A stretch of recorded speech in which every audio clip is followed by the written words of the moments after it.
요즘 이 나라를 보고 또 우리들의 상황들을 보면 사실 행복, 기쁨, 즐거움이라는 단어가 무색할 만큼 너무나 힘든 시대를 살아가고 있습니다. 그렇지만 이 시대가 그렇다고 해서 영적인 부분 또한 침체돼서는 안 되고 하나님을 향하는 마음 또한 식어서는 안 됩니다. 오늘 이 하박국 말씀을 통해서 우리가 하나님을 인하여 즐거워하라 라는 말씀 함께 나눌 텐데요. 우리가 이 시대가 힘들고 소란스럽고 또 우리의 삶의 그런 여정이 좀 깜깜한 것처럼 보일지라도 우리가 주저앉거나 포기하지 말고 우리의 소망 되시고 우리의 생명 되시고 우리의 구원 되신 하나님을 인하여서 즐거워할 때 우리 심령 가운데 작은 빛으로부터 시작하여서 큰 빛이 우리를 불러 비출 줄 믿습니다. 말씀에 앞서서 찬양 몇 곡을 좀 소개해 드리려고 합니다. 여러분도 한 번쯤은 들어보셨을 만한 찬양일 텐데요. 부흥의 불길을 타오르게 하소서 라는 찬양이고, 물이 바다 덮음같이 여호와의 영광을 인정하는 것이 온 세상 가득하리라 라는 찬양입니다. 무화과 나뭇잎이 마르고 포도 열매가 없으며 그리고 오직 의인은 믿음으로 말미암아 살리라. 이 찬양들 한 번쯤 다 들어보셨죠? 우리가 예배 시간에 그리고 사역팀을 통해서 여러 번 들었던 찬양인데요. 여러분, 이 찬양들의 공통점이 무엇인 줄 아세요? 이 찬양들의 공통점은요, 하박국에 기록된 말씀을 토대로 해서 만들어졌다는 것입니다. 부흥이라는 제목의 부흥의 불길을 타오르게 하셔서 이 찬양은 하박국 3장 2절을 토대로 만들어졌고요. 물이 바다 덮음같이 여호와의 영광을 인정하는 것이 이 찬양은 하박국 3장 14절의 말씀을 토대로 만들어졌습니다. 무화과 나뭇잎이 마르고 포도 열매가 없으며 이 찬양은 오늘 읽은 말씀 17절 18절을 토대로 만들어졌고요. 오직 의인은 믿음으로 말미암아 살리라. 이 찬양은 하박국 2장 4절을 토대로 만들어졌습니다. 총 3장밖에 되지 않는 짧은 성경에서 이렇게 다양한 찬양들이 만들어지고 한국교회 안에서 불리워지고 있다는 사실이요, 참 놀랍습니다. 물론 작곡, 작사하신 분들이 이러한 하박국 말씀을 통해서 은혜를 받았기 때문에 이 노래를 지었을 거예요. 하지만 이러한 찬양들이 이 시대에 오늘날 저와 여러분들의 입술에서 우리의 마음에서 알고 또한 불리우게 하신 분은 하나님이시라고 저는 믿습니다. 하나님은 이러한 찬양들을 통해서 지금 이 시대가 어떤 흐름인지를 우리에게 알게 하시고요. 성도가 이와 같은 시대 속에서 어떻게 살아야 하는지를 말씀해 주십니다. 그래서 우리가 자주 부르는 찬양 중에 하나가 뭐예요? 오직 의인은 믿음으로 말미암아 살리라. 아마 회원교회에 제가 오면서 이 찬양을 참 많이 불렀던 기억이 납니다. 여러분, 하박국의 말씀들이 찬양의 토대가 된 데는요, 하나님께서 이 하박국을 통해서 지금 이 시대가 어떤 시대이고 이 시대 가운데 의인인 우리가, 하나님의 사람인 우리가 어떠한 모양으로 어떠한 자세로 살아야 되는지를 찬양을 통해서 말씀해주고 계시는 거예요. 그런데 이 하박국 말씀들이 찬양의 토대가 된 데는요, 하박국 선지자 자신이 음악과 관련되었기 때문이라는 생각이 듭니다. 물론 신학자들 사이에서 다양한 견해가 있어요. 하지만 일반적으로는 선지자 하박국이 레위지파 출신의 성전 대원이었을 것이다 라는 그런 설이 일반적입니다. 왜냐하면 당시 이스라엘은요, 레위지파만이 성전에서 찬양을 할 수가 있었어요.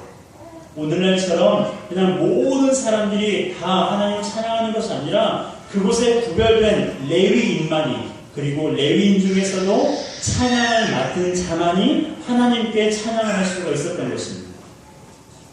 그런데 하박국 3장에 기록된 기도가 음악적인 요소를 충분히 갖춘 것을 또한 우리가 보게 되는데요. 3장 1절에 시기온옷에 맞춘 바라는 구절이 있습니다. 시기온옷. 이 말은요, 슬픔의 노래란 뜻이에요. 주로 일상적인 리듬에서 벗어나서 파격적으로 연주하는 것을 말합니다.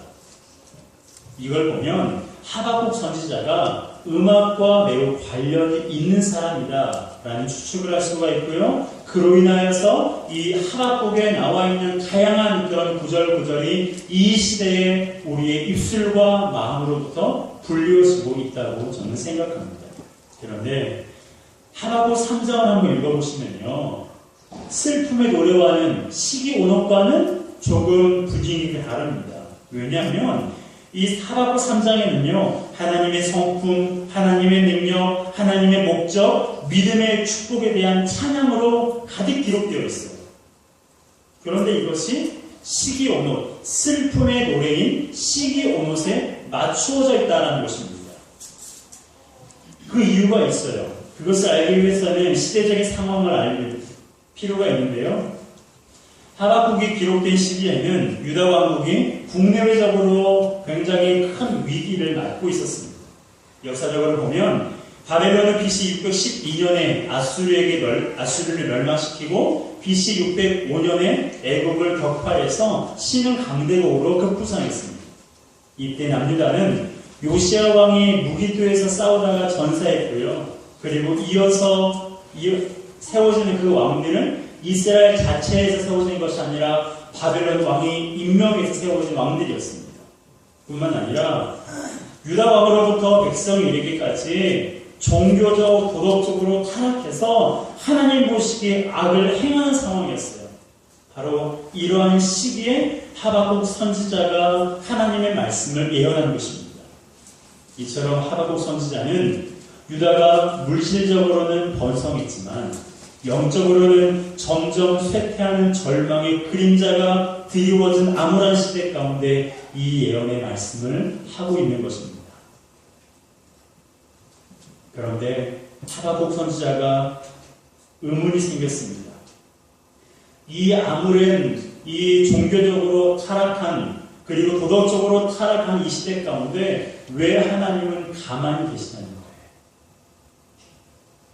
악한 사람들이 지금, 악인들이 이 나라를 삼키려 하고 하나님의 말씀을 저버리고 하나님을 반역하는 그 일들이 너무나 많은 이 시대에서 상황 속에서 일어나고 있는데 왜 하나님은 가만히 계시냐는 것입니다.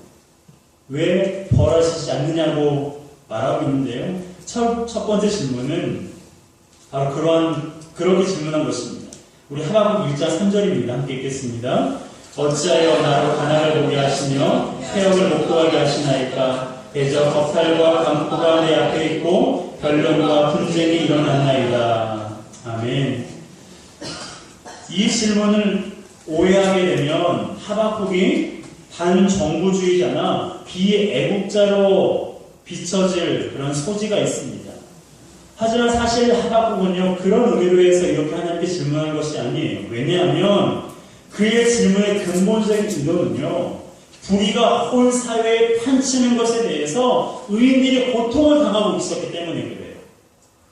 징계를 통해서라도 유다가 하나님께 돌아왔으면 좋겠습니다라는 고백입니다. 어쩌면 하나님께서 이 나라 가운데 징계를 통해서라도 이 대한민국이 하나님께로 돌아오기를 원하는 우리 모두의 마음이지 않을까라는 생각이 듭니다. 이에 대해서 하나님의 답변은 이렇습니다. 내가 바벨론을 심판의 도구로 예비해 두었다. 그리고 그들을 통해서 유다를 징계할 것이다 라고 하나님께서 말씀하셨습니다. 그러자 하박국이 두 번째 질문이 생겼습니다. 왜요? 자기가 원했던 답변이 아니거든요. 공의로운 하나님께서 어떻게 유다보다 더 불의한 갈대아, 즉 바벨론을 사용하셔서 유다를 징계할 수 있느냐는 거예요. 하박국 1장 13절입니다. 함께 읽겠습니다. 주께서는 눈이 정결하심으로 악을 참아보지 못하시며 폐역을 참아보지 못하시거늘 어찌하여 괴유한 자들을 방관하시며 악인이 자기보다 의로운 사람을 삼키되 잠잠하시나이까. 하박국은 악인이 자기보다 의로운 사람을 삼키는 것처럼 더 불의한 갈대아가 유다를 삼키는 것이 하나님 합당하지 못합니다라고 지금 질문을 던지고 있는 거예요. 그러자 하나님께서 말씀하십니다. 유다가 자신의 죄 때문에 징계를 받는 것은 당연하다. 하지만 갈대아 역시 그들의 죄 때문에 궁극적으로는 심판을 당하게 될 것이다 라는 말씀을 하십니다. 하지만 바벨론의 심판을 당하는 때는 사람들이 생각하거나 바라는 때가 아니라 하나님께서 정하시는 때에 이루어질 것이다 라고 말씀하십니다. 하나님께서 유다를 징계하시기 위해서 바벨론을 사용하시고 또한 그 바벨론을 징계하실 터인데 그 바벨론을 징계할 때는 네가 생각하는 때가 아니라 사람들이 생각하는 때가 아니라 내가 정해둘 때가 있다는 거예요. 그러니 그 때가 언제인지 고민하지 말고 그 때가 속히 오기를 위해서 너희들이 생각하지 말고 지금 너희들이 생각하고 지금 너희들이 해야 할 그런 상황은 바로 의인은 오직 믿음으로 말미암아 살라는 말씀. 그 모든 것이 언제 이루어지겠습니까? 언제 심판을 내리시겠습니까? 라는 질문이 아니라 이 상황 속에서 너희들이 할 것은 오직 믿음으로 살아가는 것이다 라는 거예요. 하박국 2장 4절입니다. 함께 읽겠습니다. 보라 내 마음은 교만하며 내 속에서 정직하지 못하니라. 그러나 의인은 그 믿음으로 말미암아 살리라. 아멘. 따라합시다. 그러나 의인은 그 믿음으로 말미암아 살리라. 할렐루야. 그렇습니다. 보라 그의 마음은 교만하고 그의 속에 정직하지 못하니라. 그러나 의인은 그 믿음으로 말미암아 살리라.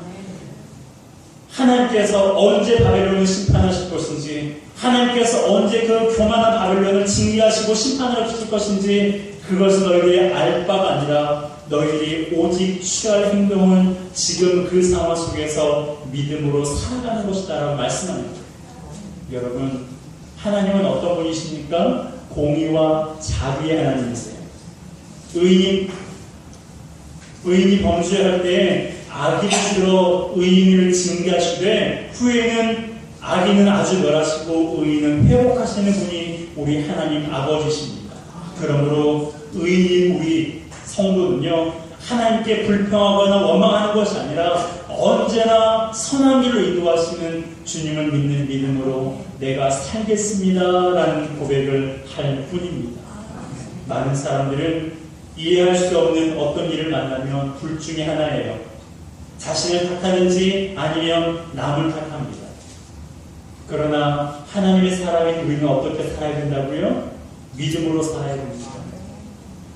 자책하거나 비난하면서 또 다른 죄를 낳지 말고 잘못은 공의의 하나님께 다 맡겨버리고 우리는 주어진 시간에 충실하게 믿음으로 살면 되는 거예요.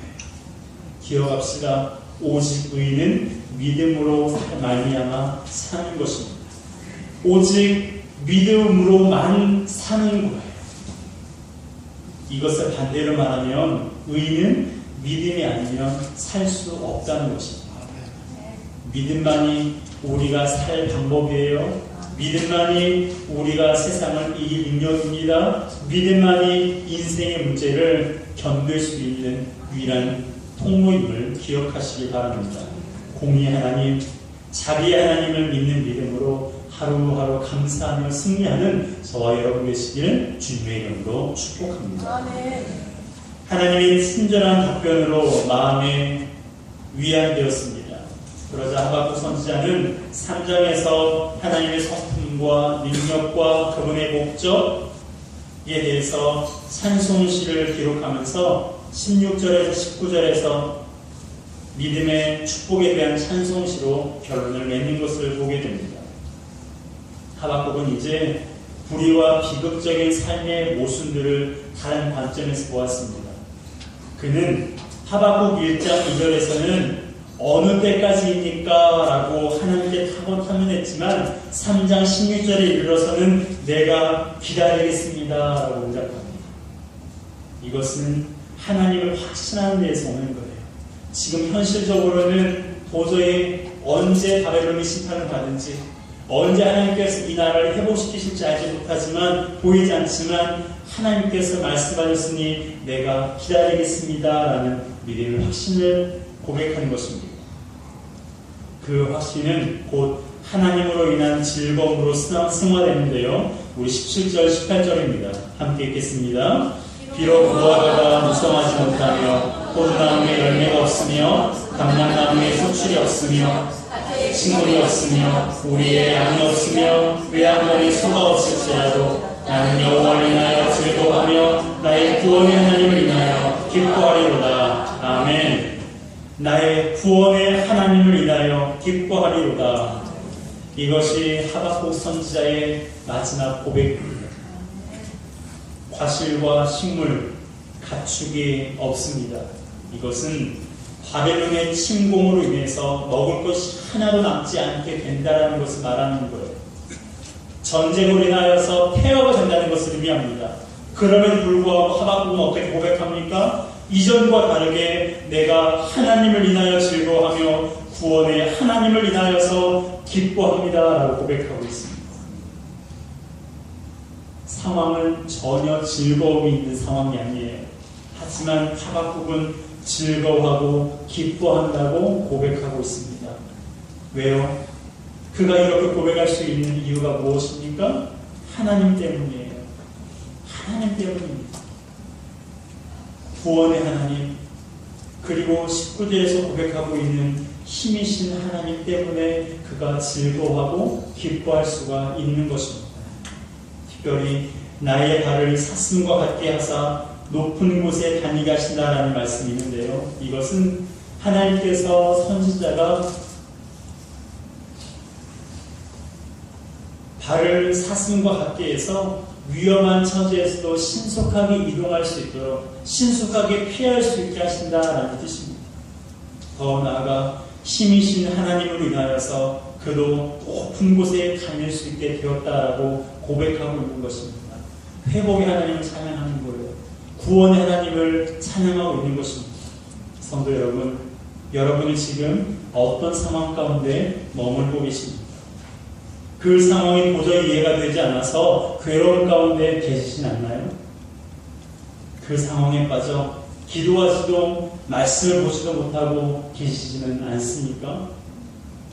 이러한 절망적인 상황 속에서 도저히 이해되지 않는 그 상황 속에서 많은 사람들은 원망과 불평을 하겠지만 하나님의 사람인 우리가 떠올릴 것은 바로 구원의 하나님이십니다. 이 수렁의 소리를 건지신 하나님, 이 인생의 고난 중에서 우리를 견디게 하시고 결국에는 우리에게 회복을 허락하신 그 하나님, 구원의 하나님을 떠올리는 우리 모두가 되기를 바랍니다. 힘과 능력의 하나님이 바로 나의 하나님, 여러분 모두의 하나님이심을 고백하기를 주님의 이름으로 축복합니다. 하박국은 고백합니다. 없다, 없다, 하나도 없다고 고백합니다. 이런 상황 속에서도 하나님을 인하여서 즐거워했어요. 마찬가지로 우리가 처한 상황이 가능성이 0%인 것처럼, 0%처럼 보일지라도 하나님을 인하여서 즐거워하시기 바랍니다. 왜요? 그 문제를 보면 도저히 답이 안 나와요. 그 사람을 보게 되면 도저히 변할 기미가 보이지 않습니다. 그렇지만 우리가 그 사람을 보지 않고 그 문제를 보지 않고 그 문제 위에 계신 하나님을 바라볼 때에 우리는 비로소 즐거워할 수가 있다는 거예요. 그러므로 우리가 할 수 있는 것은 바로 오직 의인은 믿음으로 말미암아 사는 것입니다. 의인은 하나님을 믿는 자를 가리키는 거예요. 죄를 짓지 않는 사람이 아니라 하나님을 아버지라고 부르는 사람. 하나님의 자녀들을 성경은 의인이라고 칭하는 것입니다. 그러므로 의인 우리가 극한 상황을 만날지라도 불평과 원망이 아니라 하나님으로 인하여서 즐거워하기를 바랍니다. 세상에 줄 수 없는 기쁨을 누리는 저 여러분들이 되었으면 좋겠습니다. 없다고 낙심하지 마시고 하나님이 계심으로 즐거워하며 기뻐하는 우리 모두가 되었으면 좋겠습니다. 어떤 사람이 고백하잖아요. 나에게 모든 것이 있을지라도 하나님이 안 계시면 나에게 아무것도 없는 것이지만 나에게 아무것도 없을지라도 하나님이 나와 함께 하시면 내가 모든 것을 가지고 있다고 말입니다. 여러분에게는 누가 계십니까? 여러분에게 하나님이 계십니까? 그럼 여러분은 모든 것을 가지고 계십니다. 여러분이 이 세상의 모든 것을 가지고 있습니까? 그러나 우리 안에 하나님이 없다면 우리는 아무것도 가지고 있지 않는 거죠. 선택은 여러분에게 달려있습니다. 선택은 우리에게 달려있습니다. 내가 하나님을 가질 것이냐, 하나님을 소유할 것이냐, 아니면 세상적인 것을 소유할 것이냐. 소망하는 것은 이 자리에 앉아 계신 우리 모두가 세상에서 없는 것이 많은 것처럼 보일지라도 우리의 구주가 되시고 우리의 아버지가 되신 그 하나님을 모심으로